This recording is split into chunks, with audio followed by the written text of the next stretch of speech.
साबिक DGISI फैज हमीद के खिलाफ कोर्ट मार्शल की कार्रवाई। मजीद 3 रिटायर्ड फौजी अफसरान को हिरासत में ले लिया गया। ISPR के मुताबिक तीनों रिटायर्ड अफसरान को फौजी नज़्म ज़ब्त के खिलाफ इक़दामात की वजह से तहवील में लिया गया। बाज़ रिटायर्ड अफसरान और उनके साथियों के खिलाफ मजीद तफ्तीश जारी है। सियासी मफादात की एमा पर और मिली भगत से अदम इस्तेहकाम को हवा देने पर तफ्तीश जारी।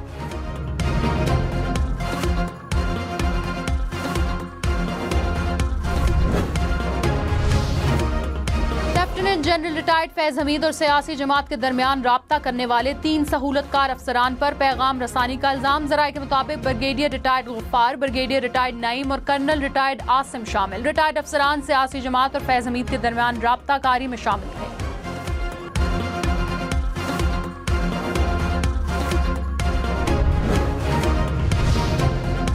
PTI ने कहा, मेरा फैज हमीद के मामले से कोई ताल्लुक नहीं। फौज फैज हमीद का एहतसाब करना चाहती है तो करे, ये फौज का अंदरूनी मामला है। जनरल बाजवा से जनरल फैज को हटाने के मामले पर तलखी हुई। अफगानिस्तान का मामला चल रहा था, इसलिए उनको नहीं हटाना चाहता था।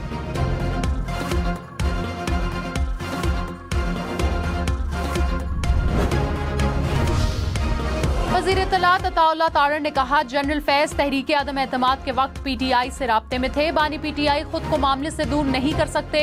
जनरल फैज के इक़दामात में PTI की मंशा शामिल थी। लगता है जेल से पैगाम रसानी जारी थी। लगता है मजीद गिरफ्तारियां भी अमल में लाई जाएंगी। जरूरी नहीं कि गिरफ्तारियां सिर्फ फौज के इदारे तक महदूद रहें। मुल्क की सालमियत को नुकसान पहुंचाने वाले तमाम लोग शिकंजे में आएंगे।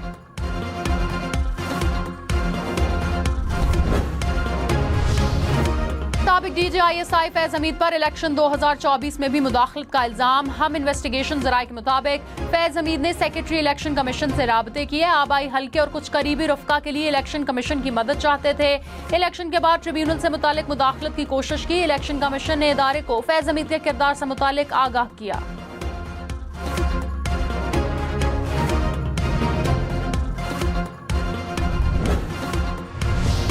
Army chief general Syed Asim Munir ने कहा, फेक न्यूज और प्रोपेगेंडा से फौज और अवाम के दरमियान ताल्लुक को कमजोर करने की कोशिश की जा रही है। अवाम और रिटायर्ड फौजियों की हिमायत से उन कोशिशों को नाकाम बनाएंगे। आर्मी चीफ का यौम आज़ादी पर रिटायर्ड फौजियों के एजाज में इस्तकबालिया। कहा, साबिक फौजी अफसरान मुल्क की तरक्की में अहम किरदार अदा करते रहे। साबिक फौजी अफसरान का पाक फौज की क़यादत पर एतमाद का इजहार। चैलेंजेस का मुकाबला करने के लिए हिमायत का इरादा। ISPR ने कहा, पाक फौज मुल्क की खुशहाली और सलामती के लिए अपने अज़म में मुत्तहिद है।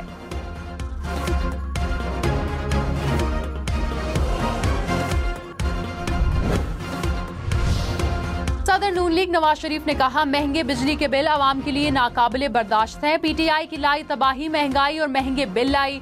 अवाम हमसे रिलीफ की तवक्को रखते हैं। मुल्क को डिफॉल्ट से बचाना, मुआशी इस्तेहकाम वापस लाने के लिए सियासी कुर्बानी आपकी हुब्बुल वतनी का सबूत है। अब अवाम को डिफॉल्ट से बचाना भी हमारा बड़ा इम्तिहान है। मुस्लिम लीग नून ने हमेशा मुश्किलात से रास्ता निकाला है। नवाज शरीफ की ज़ेर सदारत मुस्लिम लीग नून का मुशावरती इजलास। वज़ीर आज़म शहबाज शरीफ ने कौमी मुआशी एजेंडे के खदोखाल से आगाह किया।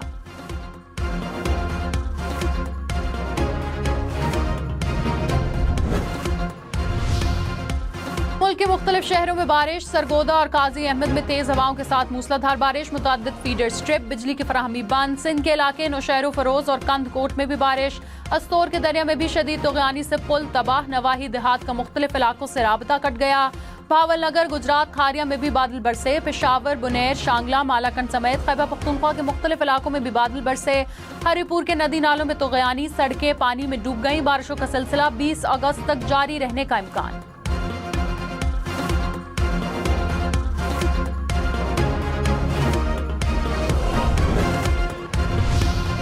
दरियाए चनाब में ऊंचे दर्जे के सैलाब की वार्निंग। मराला, खानकी, कादराबाद से मुल्हिका नदी नालों में सैलाब का खदशा। कमिश्नर मुल्तान, गुजरात, गुजरांवाला, सरगोदा, फैसलाबाद और डेरा गाजी खान को अलर्ट कर दिया गया। सियालकोट, गुजरात, हाफिजाबाद, झंग में भी अलर्ट जारी। वज़ीर आज़म शहबाज शरीफ की NDMA को अलर्ट रहने की हिदायत। कराची के मुख्तलिफ इलाकों में रात गए बादल बरसे। II चंदीगढ़ रोड, सदर, बंस रोड और शाराए कायदीन के अतराफ हल्की बारिश। अकबर रोड और प्रेस क्लब रोड पर भी बारिश। बादल बरसने से मौसम खुशगवार हो गया। कराची समेत सिंध में 18 अगस्त तक बारिश का इम्कान।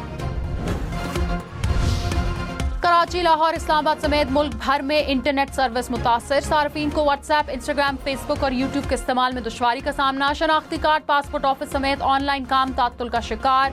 हुक्काम के मुताबिक फायरवॉल पर काम जारी होने से सर्विसेज में खलल हो सकता है। इंटरनेट सर्विसेज में मसाइल 30 अगस्त तक जारी रहेंगे।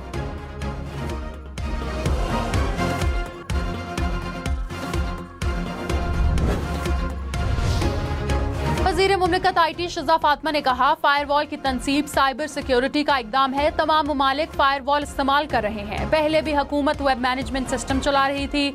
साइबर हमले रोकने की जरूरत है। इंटरनेट सुस्त होने की शिकायत पर PTA और ISP से 2 हफ्ते का डाटा मांगा है।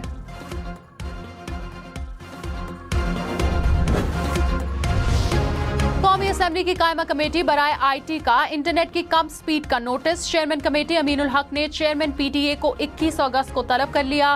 Social media service WhatsApp, Facebook, Instagram और X की बंदिश की वजूहात पेश करने की हिदायत। मुल्क भर में इंटरनेट सर्विस मुतासर होने और मोबाइल सिग्नल्स कमजोर होने की तफसीलात भी तलब।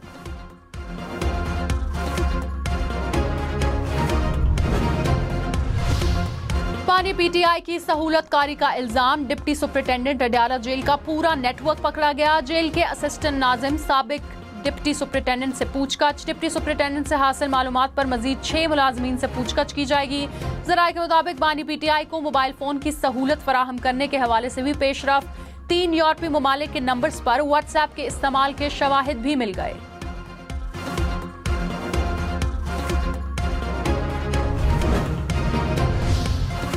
अपोजिशन लीडर उमर अयूब खान ने कहा, रिटायर्ड अफसरान का एहतसाब फौज की अंदरूनी मामला है। फैज हमीद के बारे में कानून अपना रास्ता बनाएगा। ख्वाजा आसिफ बराए नाम वजीर हैं, उन्हें किसी बात का नहीं पता।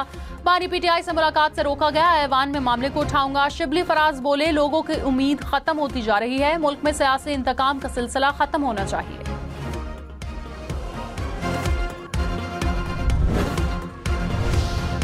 वज़ीर इत्तलात सिंध शर्जील मेमन ने कहा, फैज हमीद और दीगर गिरफ्तारियां मुल्क की सालमियत के लिए अहम है। साबित हुआ कि साजिशों के पीछे PTI की लीडरशिप और कुछ सहूलतकार थे। गिरफ्तारियों के ताने बाने शायद 9 मई की तरफ भी जाएं। बानी PTI मास्टरमाइंड और दीगर सहूलतकार थे। एक सहूलतकार अदालतों में रिलीफ दिलाने का किरदार अदा कर रहा था। साकिब निसार आज भी बानी PTI की पुश्त पर खड़ा है।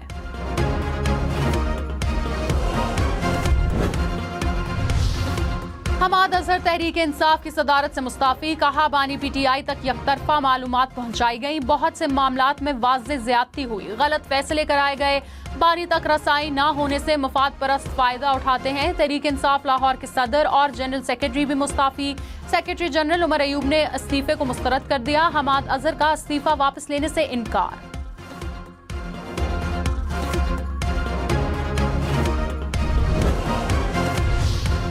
स्पीकर अयाज सादिक का कौमी असेंबली सेक्रेटेरिएट की तंजीम नौ का फैसला। कौमी खजाने को 1 अरब रुपए सालाना की बचत होगी। पहले मरहले में 90 और दूसरे मरहले में 130 गैर जरूरी आसामियां खत्म होंगी। फाइनेंस कमेटी के इजलास में फैसलों की मंजूरी दे दी गई।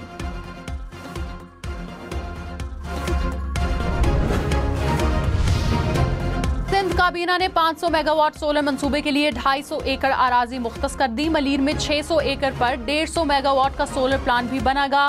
Sindh electric power regulatory authority बनाने की भी मंजूरी। हब केनाल की बहाली और एक मजीद नहर बनाने के लिए भी फंड्स मंजूर। इस्लाम कोट से छोर तक 105 किलोमीटर रेलवे लाइन बिछाने की भी मंजूरी।